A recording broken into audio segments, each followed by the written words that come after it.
Hey guys, it's me, Alexa from Alexa Plays Games. Happy holidays! I love the holidays and I love holiday skins. And I'm not gonna lie, Holiday Fronk is my favorite holiday skin. Literally nothing gives me more joy than Fronk decorating his Christmas tree. So I wanted to make a Fronk video for Christmas, but the problem is I am the worst Fronk. I am terrible. I never played him really before making this video, so when the champion of my last tournament, Jose, who is a pure tank specialist through and through, suggested I made a Fronk guide, I loved the idea, but I was also like, yeah, I need all of the help I can get if I'm going to do that. So I got Jose's help and the help of another tank specialist who loved Fronk. Even before his rework, my Brawlentine, Eddy.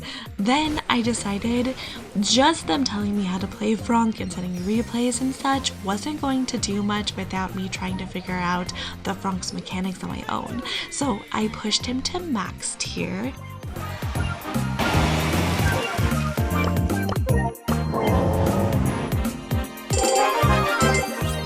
And then powered him up using all of my coins on my mini to play him solo queue and ranked as well.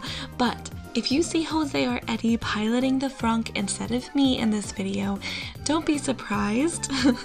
I wanted to include the gameplay of actual Fronk mains for good demonstrations, but without further ado, it's time to deck the halls with the Fronk.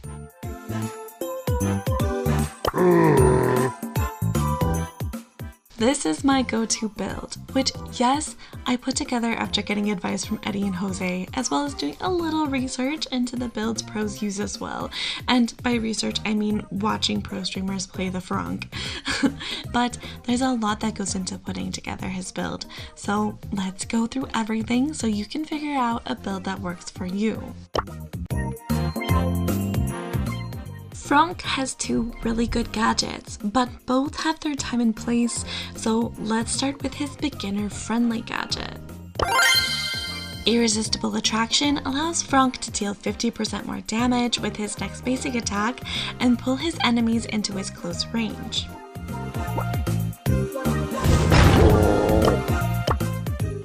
Making them much easier victims for his high damage and swift basic attack.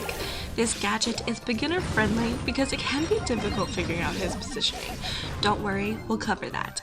So until you get a good feel for his positioning, it can be helpful to pull your enemies in so they can't escape you. Am I saying experienced players don't use this? Of course not, it just depends on the matchup.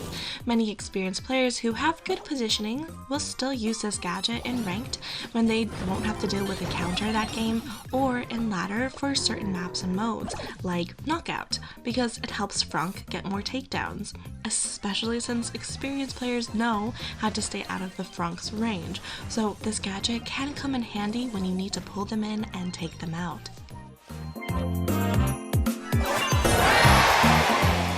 The gadget most experienced players prefer, and the gadget I've been working on, is active noise cancelling. With this gadget, Fronk puts on some headphones, which makes him immune to, well, his counters for a very short time.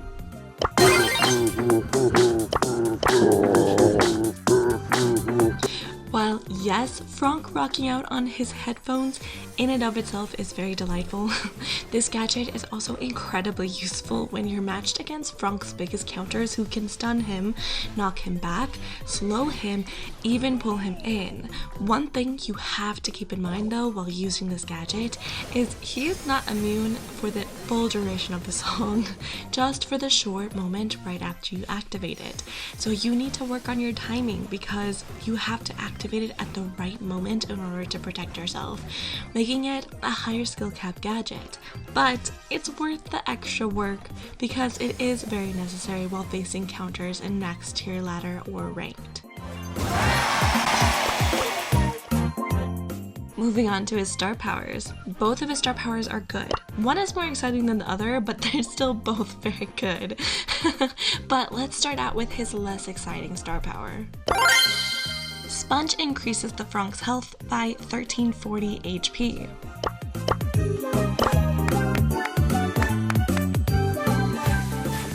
Yeah, Now, when I said it wasn't very exciting, I wasn't exaggerating. That's all the star power does, just makes him tankier. But just because it's boring doesn't mean it's not useful. Sometimes you need extra tank while facing triple counters, but your randoms are somehow always dead even though you have been 1v3ing your counters the entire game. Also, it should be your go-to star power for the big friend modifier. Now, I promise his other star power is more exciting. Power Grab gives the Fronk a damage boost for 12 seconds after he takes down an enemy.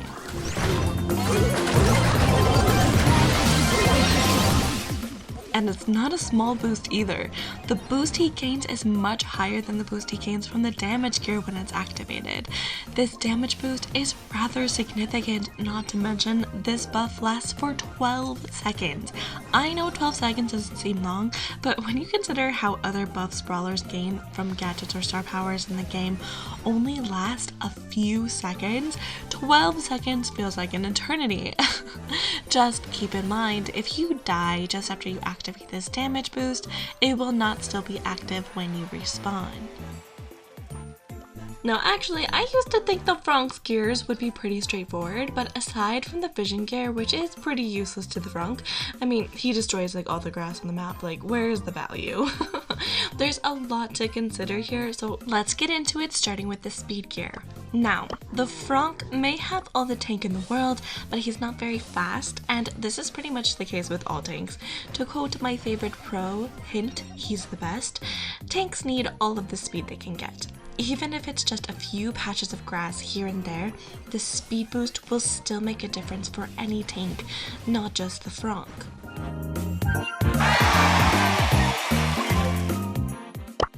My second preferred gear is the health gear. The Fronk has the most HP in the game, which means he can sustain a ton of damage, but he also takes forever to heal up. This applies to all tanks in the game, really. If you want to be in the action, taking charge of the game and carrying your randoms, you'll need to heal up fast, and the health gear will help you do just that. Otherwise, you'll end up having to hang back and heal a lot more often, and in the Fronk's case, that's a lot of time your teammates will have to cover your lane while you heal up.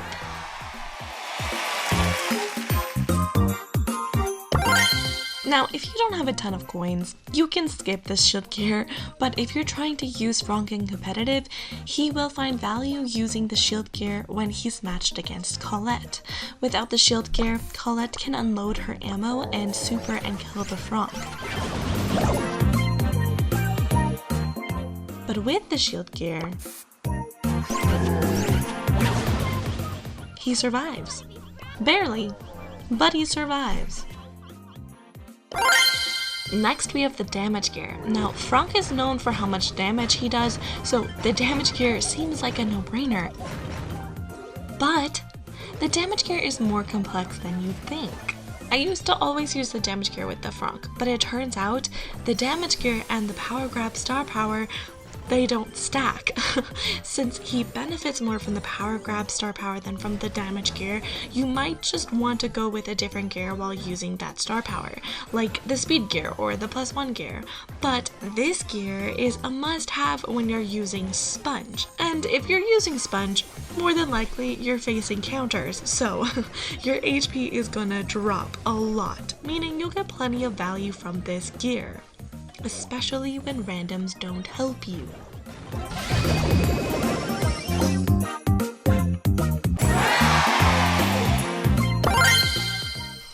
Gadget Charge, or the +1 gear, is very self-explanatory. Both of his gadgets are very useful, so it could come in handy.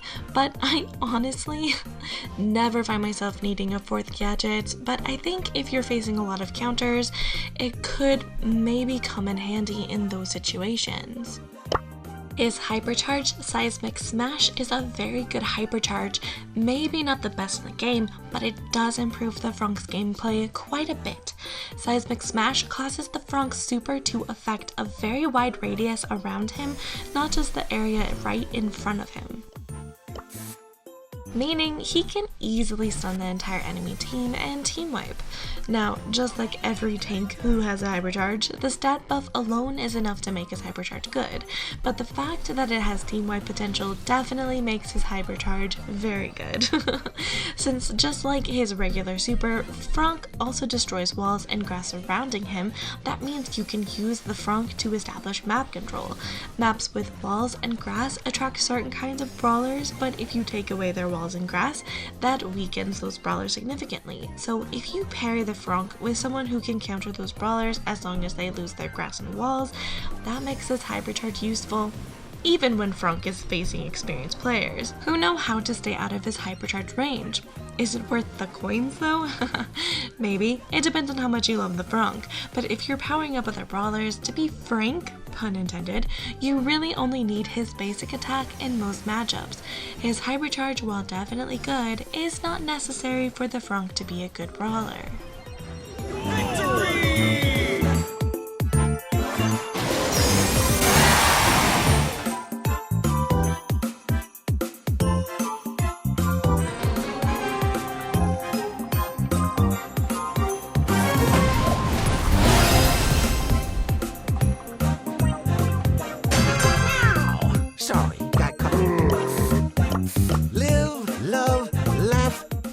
So for those of you who may not know, for the majority of Brawl history, the Fronk was not good.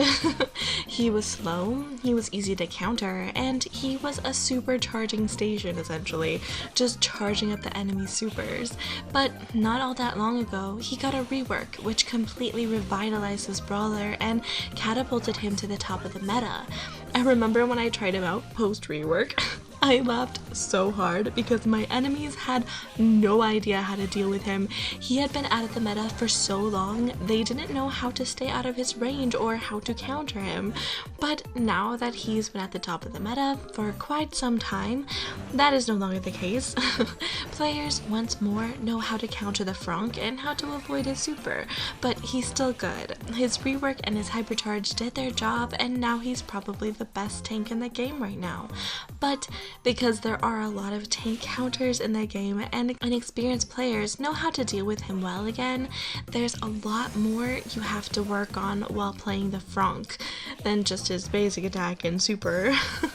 So let's go through the simpler aspects of his mechanics first before we discuss the more complex aspects.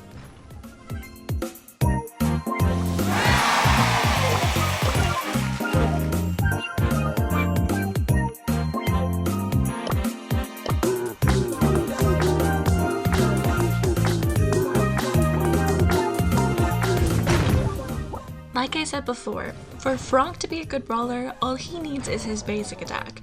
But how does his basic attack work? Well, when the Fronk is at full health, his basic works just like it did back when he was horrible. It's a wide triangle shaped attack that gives him a bit of range, considering most tanks are terrible unless they can get up close and give enemies kissies. That's a big plus in the Fronk's favor. But keep in mind, the Fronk doesn't move when he attacks. He stands in one place, which can make him very vulnerable and an easy target. That's why his rework made all the difference for him. But what exactly did they do? They changed his attack so that the more HP he loses, the faster his basic attack swings down. Considering the amount of damage Fronk does, this was an absolute game changer. While before some brawlers could get up close and kill him before he had a chance to do anything, due to being a sitting duck while swinging, now he can smoosh them swiftly before they even have a chance to kill him. This means the Fronk can still be vulnerable to ranged high damage dealers, but he can counter assassins and deal with other tanks much better than before. And that's what I meant by he just needs his basic attack. He no longer needs to stun his enemies to get takedowns, although the stun can come in handy. Speaking of which, Fronk's super stuns his enemies while destroying walls and grass. His super is really easy to use against new players, but he does have a rather significant delay before his swing finally comes down, which means enemies who counter the Fronk can interrupt his supers by stunning him, knocking him back, or pulling him in. This is why experienced players rely so much on his active noise cancelling gadget. If you don't want your enemies interrupting your supers, you need this gadget when you're matched against his counters. Since his gadget only protects them for a very short time, it's important to hit your gadget before you super. And for Hypercharge supers, first hit your Hypercharge, then gadget, then super. If you run out of gadgets though, you should use the environment to protect yourself just before your super swing comes down. Since the Fronk destroys walls, you can stand behind a wall as you activate your super. Although, don't forget, you can't stun enemies through an unbreakable wall since it's, well, unbreakable.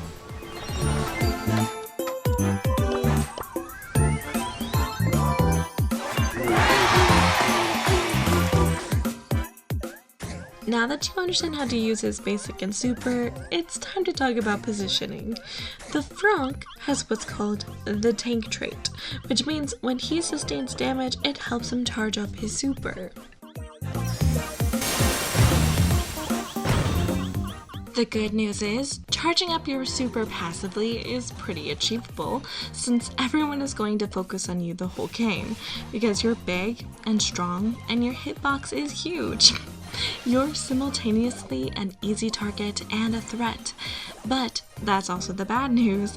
Your enemies are going to focus on you all game, and if you're playing with randoms, your teammates are more than likely not going to care and will just throw you to the wolves. So you have to learn how to position yourself so that you can use being target number one to your benefit and to the benefit of your teammates.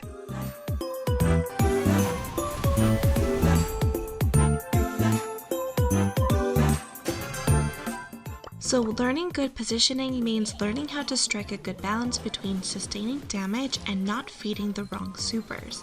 This means having a good awareness of your teammates' strengths and weaknesses as well as your own. Obviously, you don't want to feed super to enemies who counter you, but you also don't want to feed supers that could make the game impossible for your teammates. But there are always going to be brawlers who stand no chance against the Fronk that you can use to feed your super. For instance, Tick can barely tickle the Fronk, and Fronk can eat Tick heads and remain relatively unscathed.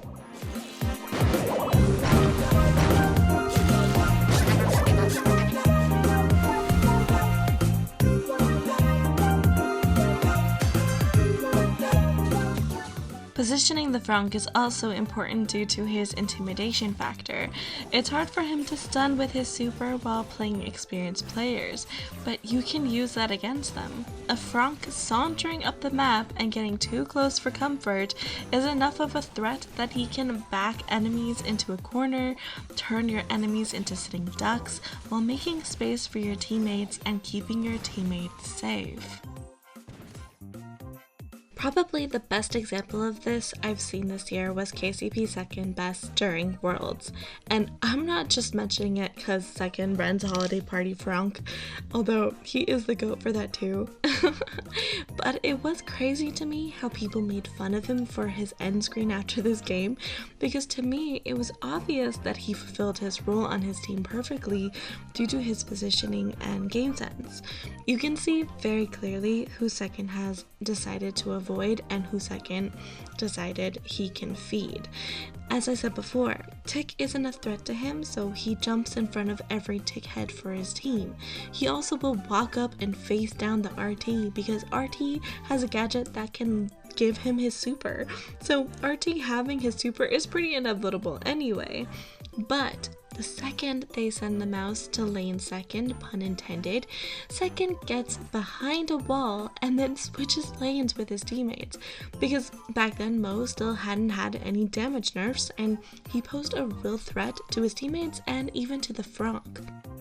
Then, when his teammates need a space, Second saunters up the map, intimidating every member of SSG so much they back up into their own spawn.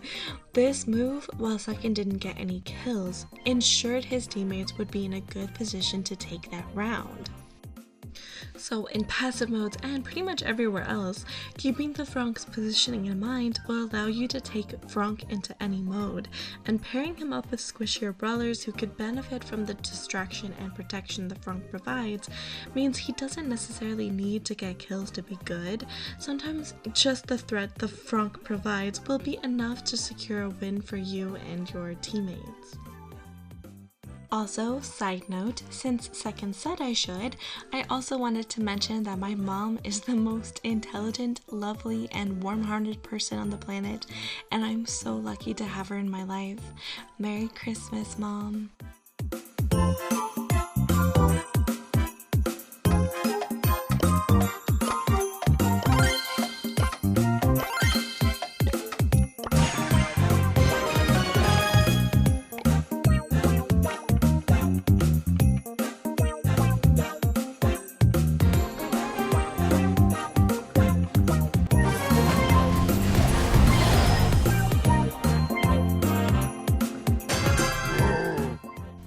With the Fronk being at the top of the meta, it takes a basic understanding of how his mechanics work in order to push him to max tier. But once you get higher than 1,000 trophies or play him in higher ranks in ranked, you realize there's a lot more you should be working on. I've done my best to give you guys the info you need to really get good at the Fronk, but as I've said with other brawlers, no brawler is no skill. There is always something difficult about a brawler that you have to overcome, and there's always counters that you have to learn how to deal with. Tanks honestly have a rough and brawl because there are a ton of tank counters in the game, and I'm not just talking about Colette, although Colette's the first tank counter everyone thinks of. So getting good at drafting the Fronk, and honestly drafting tanks in general, means you need to learn who he counters and who counters him. Drafting tanks means, with the exception of Heist, you want to wait until very late in the draft to draft them. Last pick really, because unless you're a tank specialist and you can overcome all the odds to win, you want to make sure you don't get hard countered. It's very easy for the other team to come up with a complete team of tank counters. There are so many tank counters in the game, so you wait. You wait and see if they're the kind of counters you can overcome, or if they draft brawlers you can counter before you draft the Fronk. But as I've said before, he's probably the best tank right now, and in ranked, there's almost always a situation which calls for a good tank. So why not draft the tank, Fronk?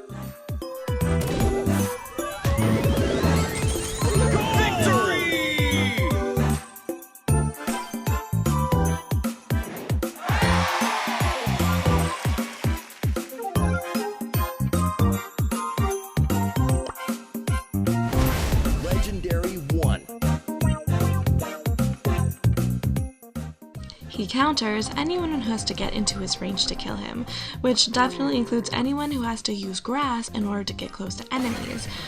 So in other words, Rosa. Rosa, when she has grass, she's like A tier, but once you break her grass, she drops down to like the D tier. The Fronk can easily destroy her grass and stun her.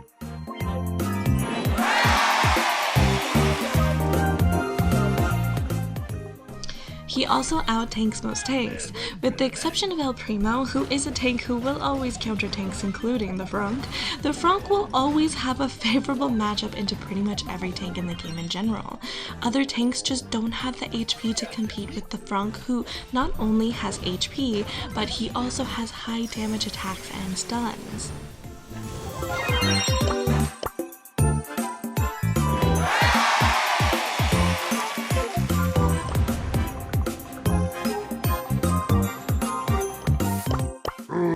The Fronk is probably the best way to shut down extreme aggression, or in other words, assassins. There are other options of course, like RT, but no assassin wants to play into the Fronk. Any player with a good understanding of the Fronk's mechanics can stomp on assassins like a bug.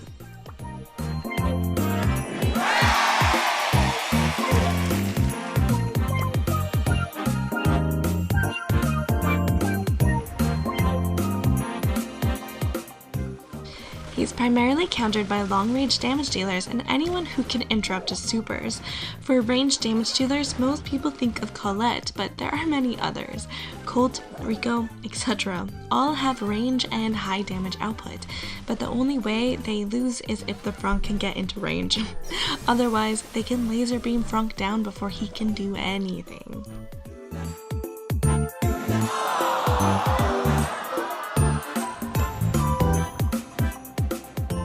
The Fronk is also countered by stuns. Stuns, like the Boose's super, not only can interrupt Fronk's super, but also take him out before he can even do anything.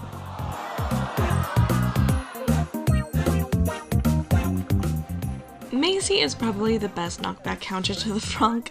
Macy's basic is very difficult to hit, but the Fronk's hitbox is enormous, so she has a much easier time hitting him. And then once she hits him with her super, it's not hard for her to chain supers as well.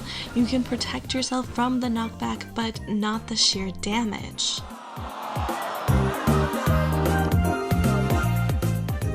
My Girl Bay is my personal favorite Fronk counter. She can essentially spam auto-aim at the Fronk since she has only one ammo bar. She never really runs out of ammo, unlike Colette. Her supercharged shot rips through his HP, and while he can use his gadget to prevent getting slowed, Bay has unlimited supers, while Fronk only has 3 to 4 gadgets.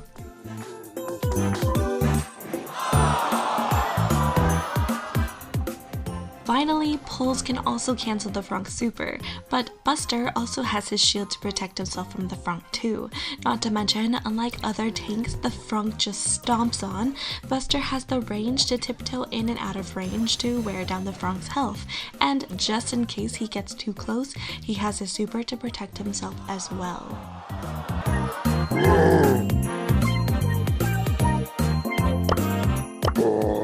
Well, there you have it. That's everything you need to know to be the best Fronk you can be. Happy holidays, Merry Christmas, Happy Hanukkah, Happy Kwanzaa, and forgive me if I left your holiday out, but a very happy holidays to all of you. You're all my goats. Also, a very warm thank you to Eddy and Jose for helping me put this video together for you guys.